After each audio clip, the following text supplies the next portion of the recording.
क्यों ना? कितनी बड़ी भी समस्या में घिर गए हो, कितनी बड़ी भी तकलीफ है, बेलपत्री के मध्य भाग में पीला चंदन, दोनों भाग में लाल चंदन, और बेलपत्री के मध्य भाग को पकड़कर दक्षिण में बैठकर या खड़े होकर उत्तर की ओर मुख कर बेलपत्री की डंडी का मुख उत्तर की ओर रखते हुए शंकर भगवान के शिवलिंग पर प्रतिदिन तुम रुकेश्वर महादेव का नाम लेकर समर्पित करना चालू करो। 15 से 20 दिन लगेंगे, तुम्हारा दुख कटेगा जरूर और मेरा शंकर संभालेगा जरूर। तुम रुकेश्वर महादेव सहजता नहीं। तुम रुका जी ने शिव महापुराण की कथा कही। शिव महापुराण की कथा भी यही कहती है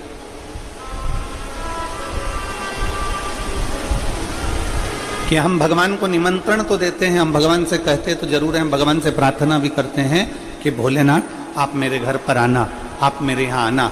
और भोलेनाथ आने को तैयार भी हो जाते हैं, भोलेनाथ हमारे घर पर पहुँच भी जाते हैं, भगवान शंकर हमारे द्वार पर आ भी जाते हैं।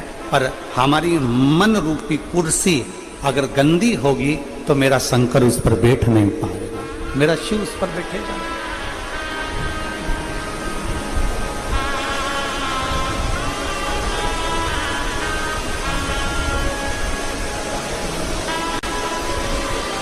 शिव मंदिर जाओ,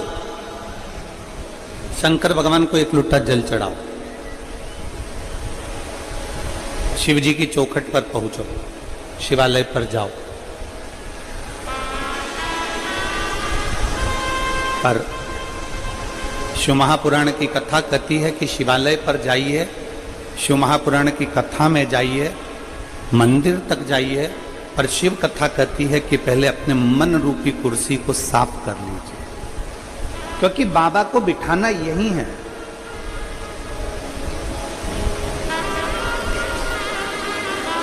भगवान शिव को बिठाना हमें हमारे दिल में, हमारे हृदय में। और हमने पहले भी कथा में कहा कि माता पार्वती जी ने शंकर जी से एक प्रश्न किया था, आप काशी में रहते हो? पार्वती जी ने भगवान शंकर से प्रश्न किया था, आप काशी में रहते हो?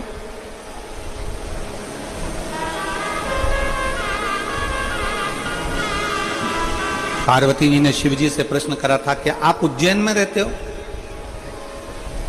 आप केदार में रहते हो, आप अमरनाथ में रहते हो,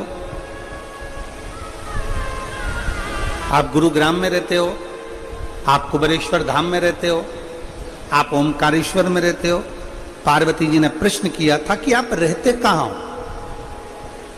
भगवान शंकर ने माता पार्वती के प्रश्न का उत्तर दिया था कि जो अपने मन को पवित्र कर कर मुझे दिल से निमंत्रण दे, आमंत्रण दे, और दिल से जो एक लोटा जल मुझे समर्पित कर देता है, उसके हृदय में मैं जाकर विराजमान हो जाता हूं। मैं वहीं पर उसके हृदय में, उसके चित्त में विराजित हूं।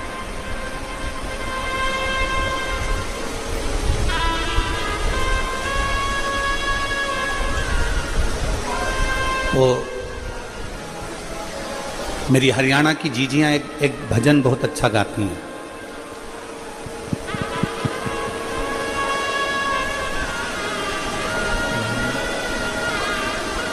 काशी में ढूंढा तुझे,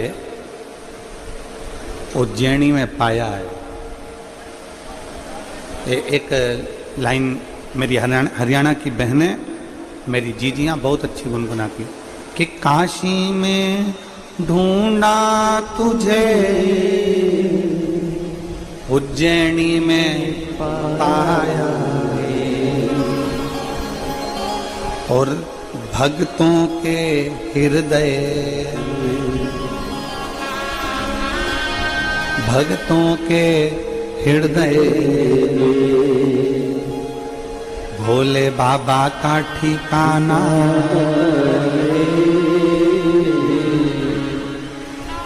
शिव भक्तों के हृदय भोले बाबा का ठिकाना। और दुनिया वाले क्या जाने मेरा रिश्ता पुराना है। शिव को कहीं पर भी ढूंढ लो,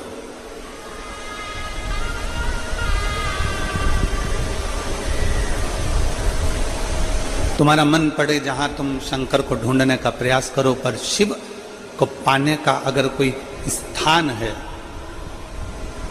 शिव को पाने की अगर कोई जगह है, तो वह भक्त का हृदय है। एक बात आप लोगों से पूछें, उत्तर दीजिएगा जरा।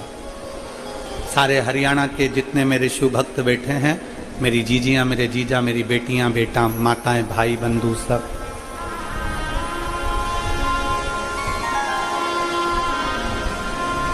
पैर छूने से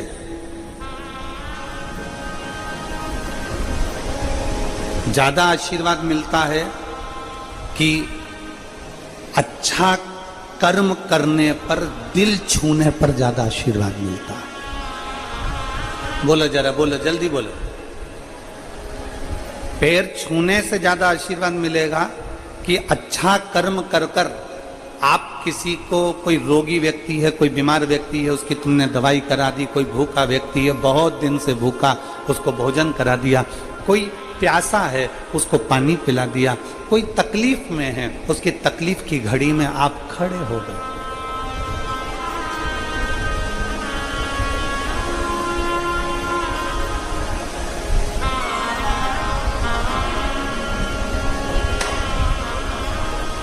किसी के कष्ट के समय पर आप खड़े हो गए।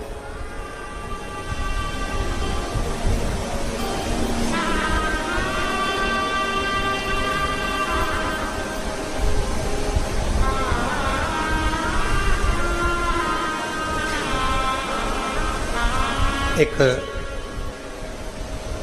कल के पत्रों में एक पत्र था,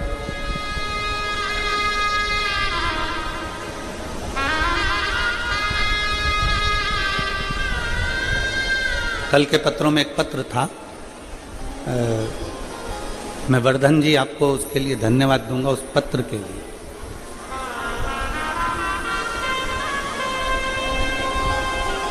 कोई विपिन शर्मा जी ने उस पत्र को लिखा था, इसी गुरुग्राम को। और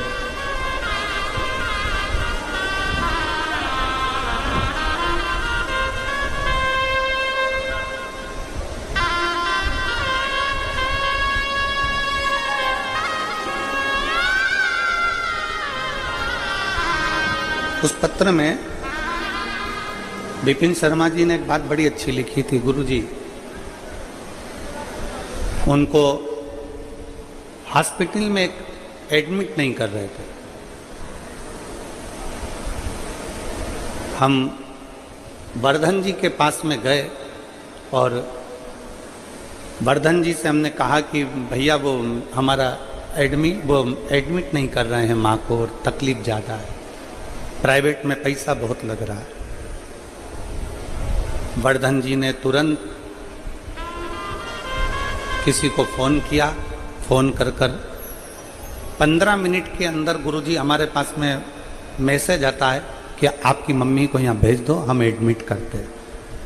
हम उसके लिए आपको धन्यवाद देते हैं कि पैर छूने से बड़ा है व्यक्ति का कर्म। अच्छा करो, ऐसा कर्म करो जो व्यक्ति के दिल को छू जाए, और जब व्यक्ति के दिल को छूता है तो वो जो आशीर्वाद मिलता है वो आशीर्वाद कभी कम नहीं हो सकता, कभी कम नहीं। पराए दर्द को जो अपनाए उसे इंसान कहते हैं, किसी के काम जो आए उसे इंसान कहते हैं। आपका धन, आपके घर का बना हुआ भोजन, आपका बनाया हुआ मकान, आपका बनाई गई जमीन, आपकी बनाई गई जायदाद, जब किसी भूखे को भोजन कराने के लिए तुम्हारे पास में अन्न है तो समझना कि तुम दुनिया के सबसे बड़े सेठ हो। कल जब हम यहाँ से निकल रहे थे, हर्ष यादव जी हमको लेकर जा रहे थे, तो रास्ते में हमने देखा कि कोई एक बहन 2 डब्बे लेकर झोले में टांग कर खड़ी है, और वो अपने झोले के डब्बे में से पूड़ी और सब्जी निकाल के रास्ते में किसी को दे रहे। जितनी उसकी सामर्थ्यता होगी वो उतना दे रहा है। फिर आगे गए तो हमने देखा कि एक कोई सिख भाई पानी की बोतल बांट रहा है। फिर हमने देखा कि कोई आगे जाके बिस्कुट का पूड़ा बांट रहा है। हमने हर्ष जी से भी कहा कि हर्ष जी, भक्तों का भाव देखिए, कितना प्रेम इन लोगों का। जिसकी जितनी सामर्थ्यता, आपके घर का भोजन जब सफल है जब किसी भूखे का आप पेट भर दो। आपकी विद्वत्ता जब सफल है जब आप किसी हारे हुए व्यक्ति को, चित्त से हारे हुए व्यक्ति को, मन से हारे हुए व्यक्ति को सतमार्ग बता दो।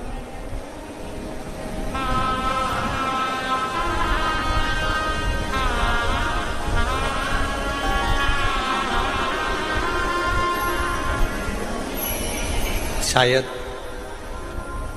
हमारी इतनी कथाओं में ये पहला यजमान का घर होगा ऐसा, जो घर के लोग दूसरे के मकान में रह रहे हैं और उनके मकान में बाबा कुबेर भंडारी रह रहा है।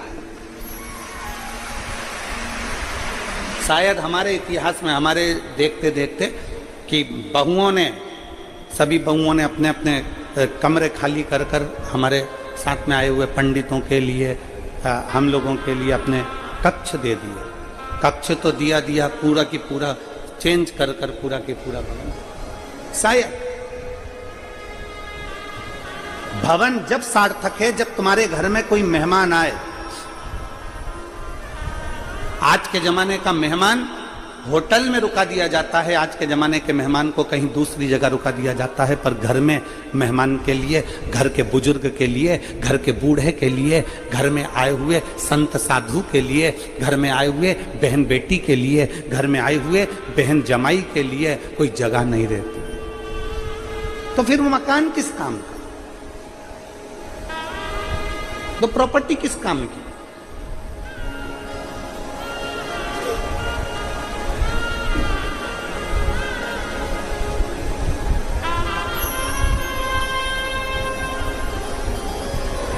किस काम की वो प्रॉपर्टी, किस काम की वो जगह, जिसमें अपने घर में आया हुआ मेहमान, आपके घर में आई हुई बहन बेटी, आपके घर में आया हुआ कोई अतिथि, कोई बुजुर्ग तुम्हारे घर में रह नहीं सकता। क्या करें? तुम्हारे घर का भोजन जब सार्थक है जब भूखे का पेट भर सको, और तुम्हारा घर जब सार्थक है जब किसी अतिथि की सेवा कर सको, और तुम्हारा वैभव जब सार्थक है जब तुम किसी की औषधि करा सको। तुम्हारे धन की सार्थकता जब है कि कोई बच्चा पढ़ना चाहता है। किसी बच्चे के पास में एजुकेशन का पैसा नहीं है, किसी के पास में इतना धन नहीं कि मैं पढ़ सकूं, मेरे पास में इतना पैसा नहीं। तुम्हारा धन जब सार्थक है कि जब तुम किसी बच्चे को पढ़ा दो, उसको अच्छी शिक्षा दिला।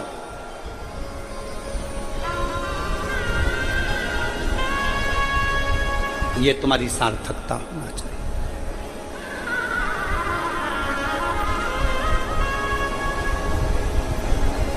कपड़े की दुकान पर जाइए कभी, कपड़े वाले से कहना कपड़ा दिखाओ जरा अच्छा वाला जोरदार। कपड़े वाला कपड़ा दिखाएगा, आंटी जी ये कपड़ा जोरदार है, अंकल जी ये कपड़ा जोरदार है, ए ताऊ ये कपड़ा जोरदार है, ए ताई ये कपड़ा अच्छा है। फिर कहेगा इसका रंग तो नहीं जाएगा। कपड़े वाले से पूछोगे, कपड़े वाला कहेगा नहीं नहीं, इसको तुम 4-6 बार भी धो लोगे तो रंग नहीं जाने वाला, खूब अच्छा मलमल के धो, कलर नहीं जाएगा। धोने के बाद कपड़ा छोटा तो नहीं हो जाएगा, नहीं नहीं, ये तो पनता है, ये कपड़ा छोटा नहीं होता, ये तो खूब और धोने के बाद और फैल जाता है। कितने का है? कपड़े वाले ने कपड़े की कीमत बताई, कपड़े वाले ने कपड़े की क्वालिटी बताई, कपड़े वाले ने कपड़े की कीमत बताई, उसकी क्वालिटी बताई, उसका तरीका बताया, सब कपड़े वाले ने बता दिया। अब तुम उस कपड़े को लेकर कहां पहुंचे हो? दर्जी के पास, टेलर के पास।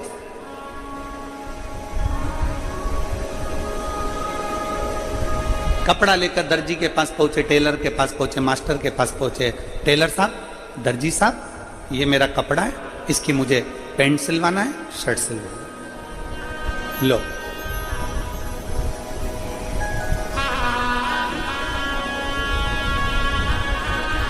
दर्जी ने कपड़ा लिया, टेलर ने कपड़ा लिया और उस कपड़े को काट कर, छाट कर, फालतू का जो कपड़ा था उसको निकाल कर तुम्हारी पैंट बना दी, तुम्हारी जीन्स बना दी, तुम्हारी शर्ट बना दी, तुम्हारी टी शर्ट बना दी। कपड़े वाले ने कपड़ा दिया, क्वालिटी बताई, कीमत बताई, तरीका बताया और दर्जी के पास लेकर गए। दर्जी से कहा साहब ये कपड़ा है, इस कपड़े को तुम बना दो, मेरी शर्ट मेरी पैंट, ये कपड़ा आप सिल दो। कपड़े वाले ने, दर्जी ने उस कपड़े को सिल दिया, कपड़ा आपने पहन लिया। दर्पण में देखा, बड़े अच्छे दिख रहे हो। कांच में देखा, लोगों से पूछा कैसा लग रहा हूं, बहुत बढ़िया। कैसी दिख रही हूं, बहुत बढ़िया। कपड़े वाले की दुकान से कपड़ा लेकर आए थे, अगर वही कपड़ा तुम ऐसे लपेट के नीचे या ऊपर चलते तो अच्छे दिखते क्या? अरे बोलो तो नहीं हरियाणा के जीजिए, अच्छे दिखते? नहीं दिखते। उस कपड़े को लेकर कहां गए? दर्जी के पास। दर्जी ने काट कर छांट कर अच्छा बना दिया, तुमने पहन लिया और तुम अच्छे दिखने लगे। शिव महापुराण की कथा भी यही कहती है, वो परमात्मा कपड़े की दुकान रखता है।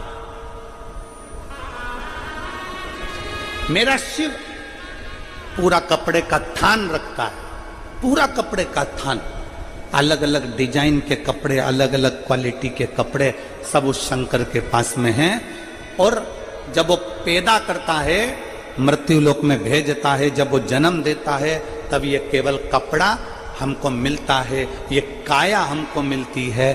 फिर हम इस कपड़े को लेकर दर्जी के पास जाते हैं, अर्थात कहीं शिव महापुराण की कथा में जाते हैं और कोई गुरु उसमें काट काट कर इस कपड़े को सही करते करते, कहीं अज्ञानता को मिटाते मिटाते, काम, लोभ, आसक्ति, तृष्णा, वासना, झूठ, प्रपंच, इसको हटाते हुए इस कपड़े को इतना अच्छा बना देता है कि व्यक्ति जब पहनता है तो दुनिया के लोग कहते हैं कि अब ये अच्छा दिख रहा है, इसने कर्म अच्छा किया।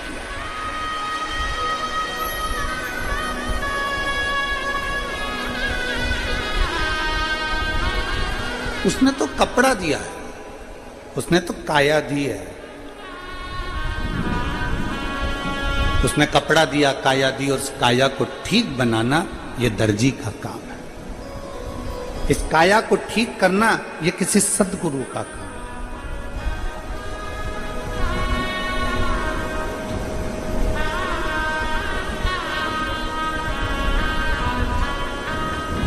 इस काया को ठीक करना कोई सद्गुरु ही कर सकता। गुरु नानक देव जी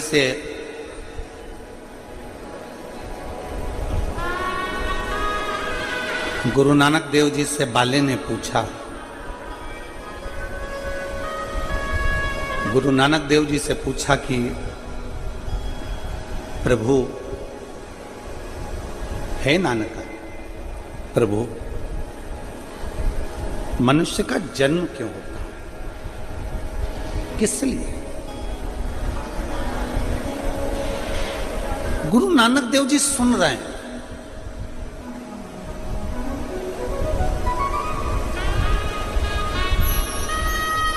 मौन क्रोध का सबसे बड़ा हथियार है। पति अगर गुस्सा कर रहा है और पत्नी अगर मौन हो जाए ना, तो इसमें जीत किसकी होती है? पति की कि पत्नी की? जम के बोलो जरा जल्दी से। पत्नी की जीत होती है। पति अगर गुस्सा कर रहा है, बोल रहा है, चिढ़ रहा है, क्रोध कर रहा है, अपशब्द बोल रहा है, पत्नी मौन हो जा, चुप, इसमें जीत पत्नी की होगी।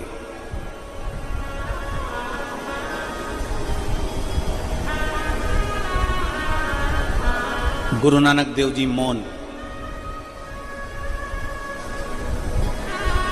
गुरु नानक देव जी एकदम चुप, मौन।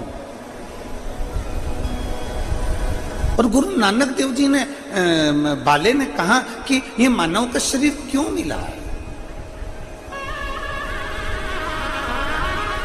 ये मानव का शरीर किस लिए मिला? गुरु नानक देव जी से पूछा जा रहा है कि मानव का शरीर किस लिए? तो गुरु नानक देव जी थोड़ी देर के लिए मौन हो जाते हैं, चुप हो जाते हैं, और एकदम मौन होकर बाद में गुरु नानक देव जी कहते हैं, बाले, ये मानव का शरीर केवल एक कारण से होता है, परमात्मा का नाम लेकर अपने पूर्व के कर्म को काटते रहो।